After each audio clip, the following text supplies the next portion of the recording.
Changes series of webinars. Hope you're all safe and sound in your homes while we continue to bring the world's leading experts to you. Today we have with us Ms. Kimberly. Kimberly, if you just introduce yourselves to our audience. Hi, my name is Kimberly D. Worthy. I am a writer and I'm also a television personality. Great, Kimberly. So good to have you on the show with us. We've been waiting for this for some time now. Thank you. I'm so excited to be here. Same here, Kimberly. So I'll just hop on to the first question that I have for you. Okay. How do you think literature helps children early on in their life, and how does it complement the other subjects that children study?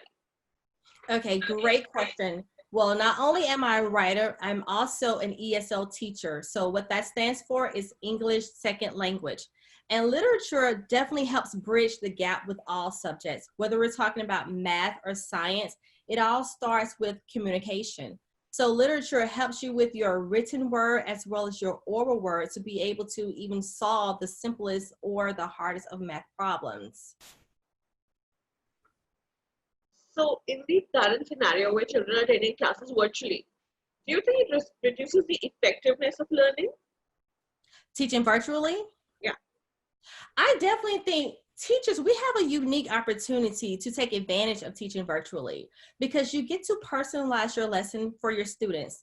I have a unique advantage because I normally teach one-on-one as I'm talking with you. So I get to know my student personally, what they like, what they do not like. Are they audio learners? Are they visual learners? So once you really like learn who you're teaching, you can bring the class to them and make it very exciting versus a classroom where there could be 20 or 30 students and you do not have the opportunity to really focus in and really help students to actually progress in their learning. So, well, I mean, for normal schools right now, since children can't go and attend classes, then, that is the number of students that you have in class. Do you think that is effective as of now? I mean, would that work in the long term? I believe it will work in the long term. I do think now it's great for supplementary since they cannot make it in the classroom. But like earlier I was saying, if you bring the things to that student that can help them learn, it will definitely help them. So with me teaching ESL, we do something that's called TPR, and that's total physical response. So if I'm teaching you how to drink something, I'm saying drink or fly, it's easy for me because I speak with my hands anyway. So I think that this is just a new curve that people just have to get used to. And it's really nothing new per se. It's new to do it because we cannot have the classroom setting anymore.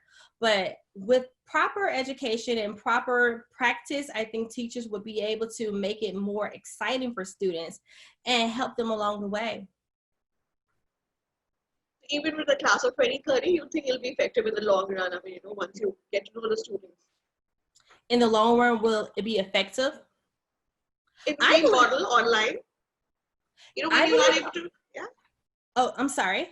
I just think when you're not able to look at the students or, figure out how they're responding to you, when it's 20 students in front of you, you think, I mean, in the long run, it will still be effective? Well, if it's 20 students and I cannot like physically see the student, I believe it will be effective, but it's more effective if I'm able to actually look at the student. Now with audio only learning, I think with older students, it's more effective. With younger students, they definitely need a stimuli to keep them engaged. So that's where teamwork with the parent comes in play. Now my students are between the ages of 3 and 17. So with my younger students, I definitely need to see them. Older students, it's a little better. So it really just depends on the age group of the student that you're actually teaching. Okay. So what are the other changing trends in the education system as of now that you think have come up recently? Well, changing trends, well, definitely social media, because I've seen a lot of people actually conducting classes on social media, and that's definitely a change. Most of my students, they live in China. And from my students, I've learned that they use their public access channel to watch a educational television show. And that's how they're doing teaching. Because in China, they've been quarantined for about 4 months now. So they kind of have it more down pat than what we have here in the US. And I find that very interesting because I don't believe that we're using our public access channels as a vehicle for teaching students. I don't think so. So any other trends that you see upcoming in the, current future? In the future, I honestly think that this will become the new normal. Even though me thinking in the future of teaching 20 students and without being able to see them, I honestly think eventually this will become the new normal. And not just because of the quarantine. When you think about it, this is technology that we can use to save money in other aspects. Instead of the brick and mortar buildings, we can kind of move to, education in a more virtual space. So I think this will become, if not the new normal for everyone, it would definitely be a substitute, especially for those snow days where I live. If it snows just a little, the whole city is shutting down. We do not have snow here. So when the city shuts down, children miss school. We didn't have this virtual learning before then, but now I think when that happens in the future, school will go on as if they're in the classroom. And during these times, when children are stuck at home, there's a sudden feeling of isolation that you don't have your friends around anymore. So do you think that would, give a negative effect on children? I mean, have a negative effect? It definitely can have a negative effect. I mean, social isolation, it can have negative effects on grown-ups as well. So for me, I find it very important to not only be my students' teacher, but their friends as well. So by that, I let them express themselves. Some days it can just be total academics. The next day, that student is just not feeling it. So we're going to talk about your feelings. We're going to bring in that self-expression because nothing is healthy about keeping it inside. And that's one of the things I do in my class. I'm known for poetry. So we're going to write that problem out. We're going to draw concrete poems, whatever we have to do to make you feel better and to get your mind off of it. So I like to bring in games. I can tell you about one of the games that I do for my students. Please do. So I give them like 20 seconds and I say, look around, find everything that you can see. I pick a random color like red. Okay, make a mental note, everything red, everything red. After 20 seconds, they're like, teacher, I know I got a lot of red things in my mind. So I say, okay, tell me everything that you saw that was blue. And they're like, blue? You said red. But I want them to understand the correlation. What you focus on is what you bring to life. So just like with the quarantine, just like with social isolation, if we keep focusing on, oh, I'm at home, I don't have any friends, I don't know what to do, it's going to grow, it's going to exacerbate the problem. But if we keep our mind open where other things can come inside, just like I said, show me something blue. It can be a blue toy right by that student, but they did not see that blue toy because they're focused on red. So for students, a lot of times, social isolation is the red. When you open your mind up and you see the different colors and the different things, you might be at home, but this is the time to get close to your family. This is the time to continue to learn English, maybe learn some other language, learn Spanish. So it's different things that you can do. It's just about the way that you focus and look at things. And that has a way of bringing my kids out of their depression. Some of them brings them out and they start to realize, you're right, Teacher Kim. I didn't focus on that blue doll there the same way I didn't focus on, I have a little brother, I have a new little baby sister that I can play with and teach them English like I'm learning today. Wow, that's a good technique to learn even for elders, not just children. Oh. Yes. When you said blue, I started looking around for things and that were blue. So yeah, yes. That's a really great technique. Thank you. What other things do children like to do? What do you do? Make them do to take their mind off things?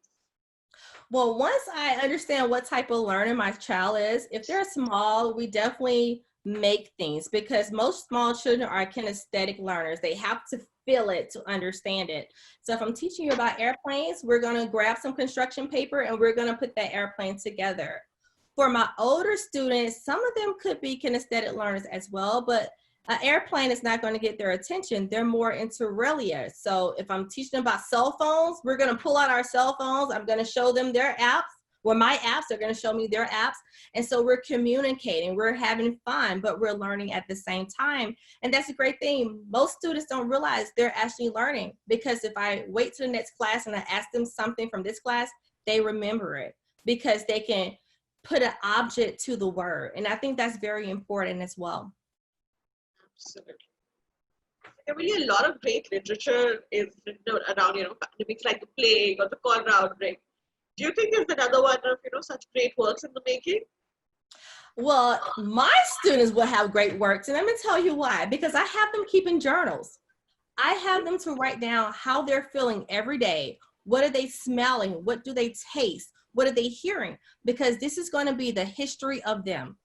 Generations from now, when they're grandparents and they have grandchildren, they can say, I can show you my journal from 2020. This is what was going on. Because I actually have like journals from my grandma from what was going on in her time. So this is becoming family heirlooms. You are a part of history. And when they understand that, they're like, wow.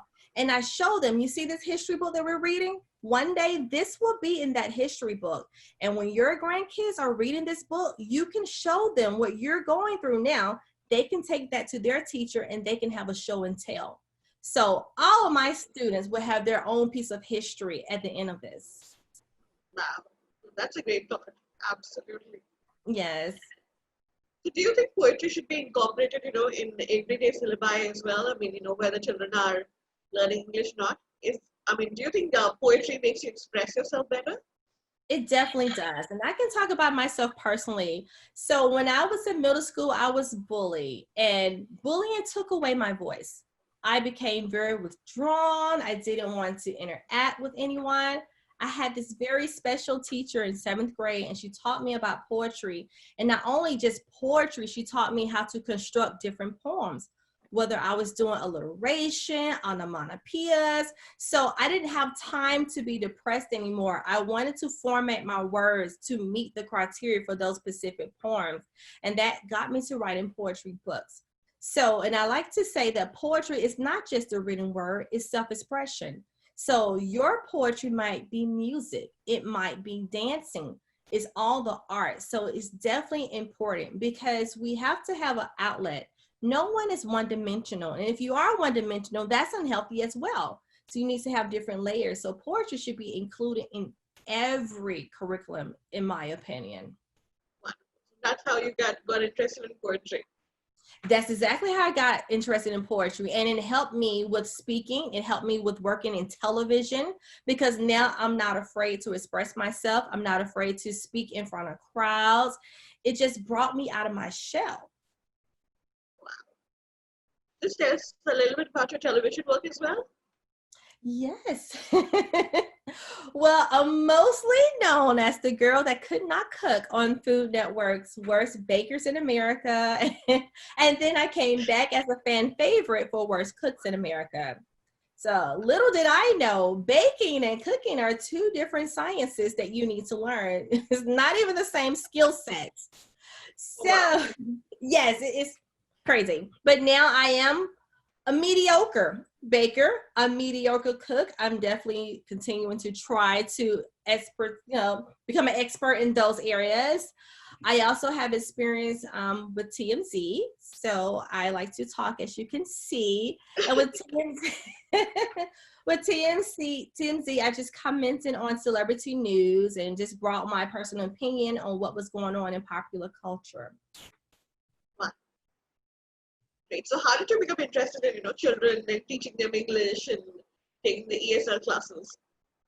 Well, I became interested in children and teaching them English when I decided to revamp the poetry book I mentioned earlier from middle school. I revamped that book and I created Poetry Is Not Just Rhyming. That was my first book. So that book went over different aspects of poetry from alliteration all the way to onomatopoeias. And it also was a workbook for kids to learn how to write poetry and color in their poems. So that book led me to developing a children's television show called Poetry and Light. Now, Poetry in Life is a show where kids come into a rec room setting and they're talking about their issues of the day, whether it's an issue at home. Because a lot of kids have issues at home that they bring to school. And then for teachers that are not really in tune with their students, they may mistakenly say it's a behavior problem, but all the times it's not a behavior problem. That child is acting out because they don't have an outlet at home. So Poetry in Life deals with issues of at home, sometimes abuse, sometimes neglect, shyness, bullying, and it shows you how to use poetry to combat those issues, which led me to the second volume of Poetry is Not Just Rhyming, volume 2, that really goes in depth with what we cover on the show Poetry in Life. So all of that really, it speaks to my heart because I know how it is to be bullied, but it's very different now because when I was bullied, it wasn't social media. You were bullied in math class and it was it. By the time you went to lunch, no one remembered, it's a whole nother thing. But now you're bullied in math class. By the time you get to lunch, 5 or 6 other school systems know about it because we have Twitter, we have all these other things that, communication get out so much faster. So my heart goes out to those students. And this is why I dedicate my life to showing them creative ways to deal with that. Well, I think, the work that you're doing for students especially is really commendable. I mean, helping them with such issues. Yes. Small children who go through it, it's really amazing. Thank you. Kimberly, I have to thank you for, giving us your time, especially all the way from US. I mean, thank you so much. It's been a pleasure having you here and hearing your thoughts about things.